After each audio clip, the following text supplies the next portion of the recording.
You all know him. He's a keyboard player. He's a producer. He's a songwriter. He's a drummer's drummer. 7-time Grammy Award winner. What I love the most, he's a man of God. But help me welcome to the show today, Robert Sput Searight.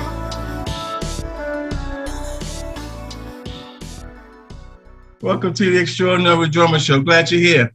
It's been a long time coming. We've been trying to do this for a minute.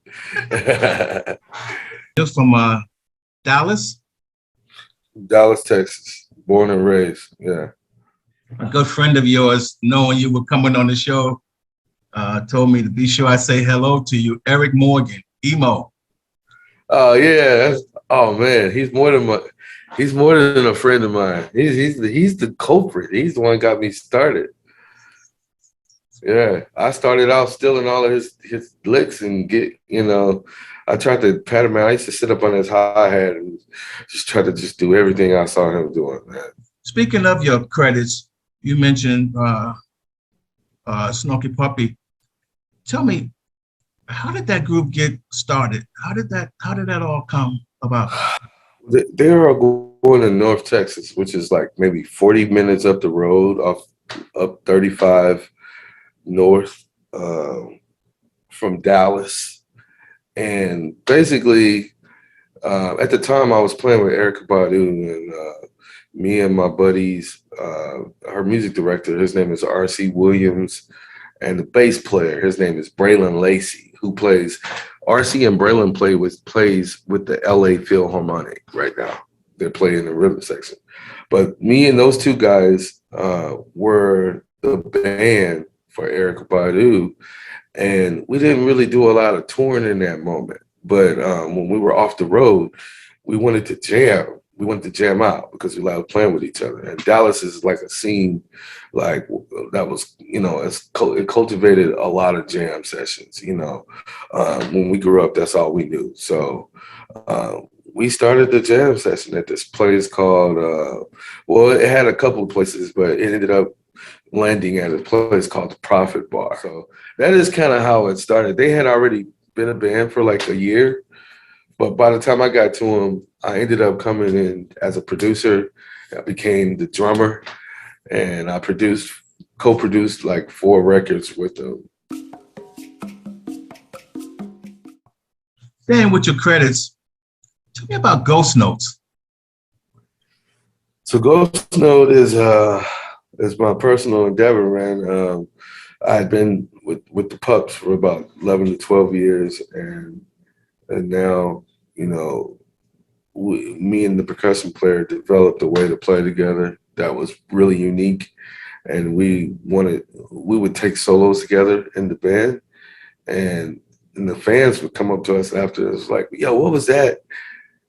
What song was that you guys played? And we would look at each other and be like, oh yeah, it's going to be on our next record, our new record coming up. We're going to do a record together. And so we kept on playing with that. And then it just, one day after a tour, we was like, man, why don't we just actually go in the studio and put some stuff down, And we did that. And we did a record called Fortified. And there's a cool thing about that is we were able to go in the studio and clone ourselves and do overdubs and make it fat. And then we put the record out and people loved it. We did videos and everything, and people loved it. Staying credits a little bit, then I move you forward. Toto, what's that gig like? Well, I heard the song Rosanna, and I just assumed it was Bernard Purdie. So I go to the Bernard Purdie shuffle online. This is the beginning stages of online. And then I see a video of Jeff Porcaro, and he's demonstrating it. And I was like, oh man, that was that guy? And so I just started doing all of this research on him. And man, he just became one of my favorite drummers. It's an honor, and it's amazing, man. It's so much fun, and the music is incredible, and I get to do my thing on it, but I still try to honor what he brought to the table. Let's go way back when you first got started. I want to know, when did you get your first drum kit? What was that like? And tell me about being around 7 or 8 or so when your I think it was your aunt that gave you a record collection. Yeah. So How my did that come about? first drum kit was at 5 years of age. I got a red sparkling Rogers kit um, from 1976, and it was a 3-piece kit. And I was very excited. I could barely look. You couldn't see me on it, but before that, I was hitting on pots and pans at my grandma's house and my mom's house. I was just hitting all the pots and pans, hanging out in the kitchen, beating on stuff. And I had these little Indian drums that my mom made for me just to hold me over until she thought I was ready to handle a real drum kit. And at the age of 5, apparently, it was when it was. And so I got the first drum kit at 5. I had an auntie that dated a DJ. I'll never forget. And he was a pretty cool DJ around town. And they had some differences and they split up. And I think out of spite, she took all his crates and she dropped them off at our house. And I tell her to this day, I try to make sure she understands that she's directly responsible for what's happening to me, in my career, because that was the first time I learned about music, secular music, jazz, country, blues, rock, the Beatles, George Clinton, anywhere, even more gospel, the Hawkins, Andre Crouch. I learned about way more. My horizons got way more broadened in those moments, just because. So it was her. She did that. She didn't know what she was doing at the time because she was being spiteful. But man, that was a godsend for me. And I was able to, my parents thankfully allowed me to listen to that music. They rebelled against what they were being encouraged to do as Christians and at that church. And thank God they did, because I wouldn't be who I am if I didn't have that record collection.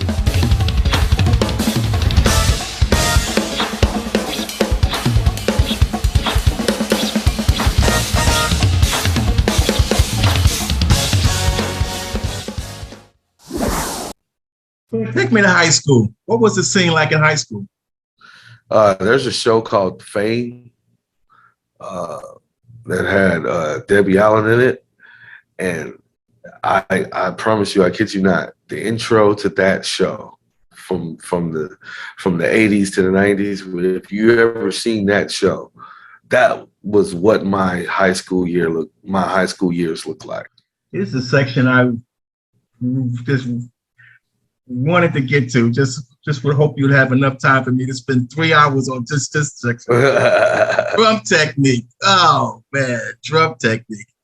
I tell you, well, we need some more pages for this one. I once heard you say, "I'm not a drummer, I'm a musician." Yeah. Last time we talked, and that really struck my fancy, and it made me think. And leading you into drum technique and having that conversation, that dialogue. Do you prefer drums over keyboards or keyboards over drums? How does that work for you? Well, it's not a preference. I'm definitely a better drummer than I am a keyboard player. But I practice and I study both instruments. I think when you have a gift, you just have a gift, and I had a gift to do both. But I hang out with guys that are keyboardists, that are pianists, and it's a difference. It's a difference. I can play the keys, I can play the piano, and I can play. But there's some guys that was born to do that, and they do that the way that I do drums. So I was born to play the drums. Staying with drum technique and your approach to the drums. Now, walk me through this. You're left-handed, but you play right-handed, like inside out? Explain that to me. You set up right-handed, right? I knew you was going to say that. I had to go there. They would have got me if I didn't. So I'm left-handed. I'm a true lefty. But early on, setting up left-handed, I used to, like I said, in Dallas, there's a lot of jam sessions. And early on, I used to see lefties set up, and I used to see how they get treated. I used to get treated horribly. They used to, in the jam sessions, you know, the guys would get up and they do the switchovers. And here's this one guy, he's moving everything to the other side. And the saxophone players is looking at his watch. Everybody's yawning, and the musicians are getting up, going to the bar and getting a beer and stuff like that. And it was just a disaster. You know, it's like a big thing, you know, that I saw. And I was like, man, I want to be. And that little thing right there motivated me to never be fully left-handed. And so I'm setting up my drums right-handed all the time now. I want to stay on this drum technique because, and I've got some good closing questions here, some of them more standard. But now I want to get into the psychic. I want to get into the theory, the mechanism, what's in here, man, because there's some stuff going on in there that drummers ask me, Cheron, if you don't ask these questions, what is your approach? It's like that video I watched from the festival, there was no foundation under it. It was all in the middle and on the top. So there was no 2 and 4 under it. There was, of course, there was collard greens under there, but it's almost like you got I shouldn't say it this way, but maybe I should. It's like a salad in your head, but it's like you're playing improv, constantly playing improv, but the bottom is there, but the foundation is under there. It's thin. But what the heck are you doing? Do you understand what I mean? Yeah, it's the illusion. It's the illusion of it's the illusion. It's like creating around the source is what it is. You mentioned electronics. I notice you don't have any electronics on your kit, as well as, what do you think of drummers of today, some in that genre, that have, I shouldn't say it this way, but maybe have 15, 20, 25% control because they got stems and loops and all this other stuff under them. What do you think of that? I don't see any electronics on you, but the guys out there are it's just loaded. What do you think? Well, I think it depends on the gig you have. I had to do that. The reason why you don't see that on me anymore is because I made a conscious effort and decision that I wasn't going to play under those controlled circumstances anymore. I wanted to take control of my career as an artist myself and only play music that would allow me to have full freedom to play the drums, you know. And I mean, it's a sacrifice. It's a very bold step, you know, to make. And I encourage people to only make that. Don't make it, you know, arbitrarily. Think about it before you do it, because some of those gigs you got to keep until you are able to do that, you know. But I think it goes along with what the gig is, though. If the gig requires that, then you have to do it. I've played on gigs that required that, and you still have to be able to work electronics. There's some pros and cons to that. You know, there's a lot of things you can do with electronics to incorporate, because everything evolves, and I think that's just the evolvement of drumming, you know, of instruments, you know, electronics being included in drumming. Some people use it as triggers. I use triggers too, you know, but, you know, if I want people to hear me play, I'm not going to use electronics. I'll try to figure out all of those electronic sounds are samples from real sounds. So I'm going to try to use the real sounds to get whatever that is. Let's get on down the road a little bit. Endorsements. What are you doing? What are you doing with endorsements? Drums, cymbals, sticks, so forth. Drums, Tama Official, Tama Drums, Star Drums to be exact, Star Walnut, and my cymbals, Mino cymbals, sticks, Big First, sticks, percussion, Mino percussions, drum heads, Evans drum heads, and Yamaha electronics. And I think that's it. I mean, I have keyboard endorsements. I have an endorsement with Kirk. Cork USA, and you know, but yeah, that's about it. I think that's it. Yeah. Let me take a little detour, then I'll come back to drummers. How did you get the name Sput? Very uninteresting, but as a I kid, thought it would be a 2-hour story. no, my auntie, we grew up in that church. My auntie used to babysit me. She was my grandmother's sister. We called her Big Chief. She was a heavyset lady, old school lady, and she didn't play. And she used to babysit me, and I used to always keep her curtains, pull her curtains down, and she didn't cuss. She tried to call me by my name, and I would never answer. And so she'd be like, Sput, Sput, and I was infatuated with Sputnik, the Russian spaceship, so just infatuated with it, so I think that had something to do with it, because I would answer to the Sput. I would look around and see who wanted me, all of a sudden being mischievous, and it worked, and it just stuck. My whole family started calling me Sput, and that's how they would keep me from being mischievous as a toddler.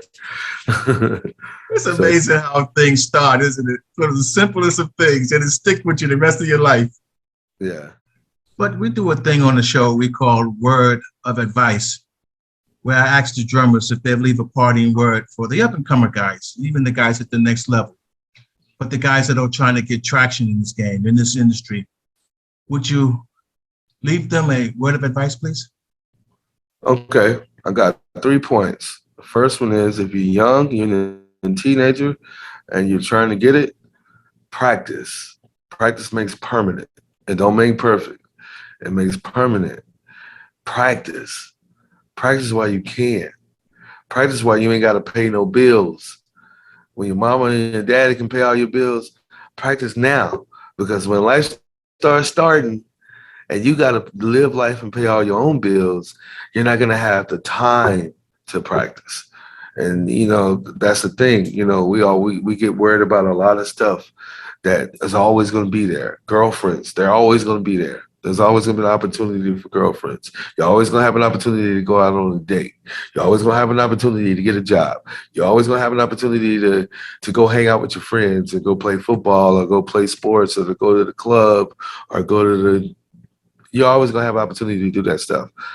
But if you utilize this moment, sacrifice all that stuff now to practice, I promise you, they're all going to be there when you get done, when you have to pay your own bills.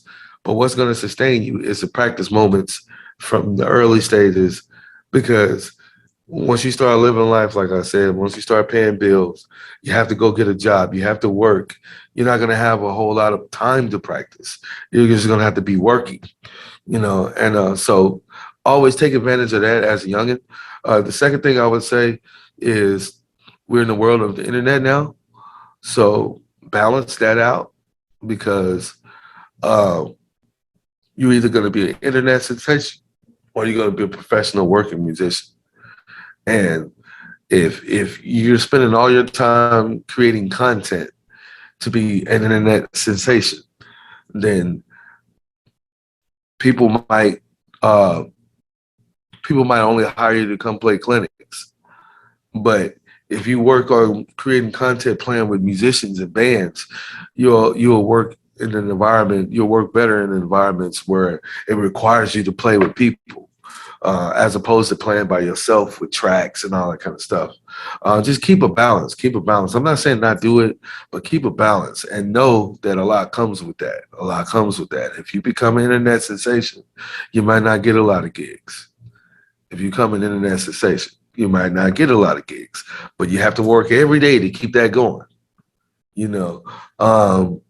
So just find a balance in it and really figure out what you're going to do, because a lot of times, especially as young musicians, if you're a child prodigy, I'm always trying to mentor these young guys, because if you're a child prodigy, it sucks sometimes, because, the minute you grow up and you're not cute no more, everybody forgets about you. And then the next guy who's little, who's doing this thing. And a lot of times when you become a sensation and you're young like that, you lose, you don't have the same focus as everyone else your age group does, because now you've been praised and you don't have the luxury of practice, because now you are forced into this content-driven society, and your practice, the things that you would be doing to develop the lessons that you would be taking, you're not doing that. So balance again is the key there. And then the second thing is, man, just understanding professionalism. If you want to do this, you can do anything you want to do, but professionalism is only 10% of the gig. Your gift and your talent is only 10% of the gig. 90% of the gig is actually the real work and what will sustain you. Like, you have to be a good person. You have to be good to hang around. You have to be timely. You have to be flexible. You have to be able to take direction. You have to be able to have good spirits and good attitude. You have to be able to take care of yourself. All of these things is what's going to sustain you if you want to be a professional musician. And you also have to know the business. You have to be able to negotiate your worth. You have to be able to not be complacent when you get one gig. Think ahead to the next gig, because each artist, especially if it's a woman, she might want to have kids and take a break for 5 years. What are you going to do then? You got to have another gig in play. You got to be able to network. You got to be able to use your voice and use your hand and shake hands with people. In the production crews, you never know. They could be your liaison to your next gig.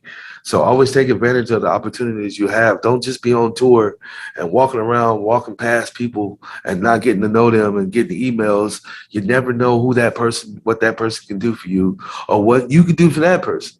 So you never know. So always network and utilize the opportunity to be on the road and always try to push yourself forward to the next gig. Sput, here's a question for you. What would you want your legacy to be said, to be told? Oh man, I don't know. We all here to live on Earth, live a life for a certain time period. I just want to make people happy while I'm here. It's the gift that I have. I just want to share it. It's not really, my legacy is for my children. It's for them. So when I think of the word legacy, I'm thinking of the people that I got here, that I'm responsible for putting on this earth. And to me, that's my ultimate legacy. That's other than that, me personally thinking, it's just, I want people to remember me for just being a conduit of sharing the gift God gave to me. That's pretty much it. Thank you so very much for being on the Extraordinary Drummer Show. Did you have a good time? Yeah, man. Thank you. Thank you for having me. Finally made it happen. But yeah, man, it's a blessing to be able to tell a story, a blessing to be able to share stories, and you never know who could help, And so I think what you're doing is also a great thing for the community. And I hope everybody gets to see what you're doing, and everybody gets to hear your interviews and stories and stuff like that, because I think it's important. I think it's what's needed. So. Wow. Yeah. All right. Thank you. Thank you so very much. Help us wave goodbye to all the fans. Bye. Thank you guys for all the support and love. Thank you, man.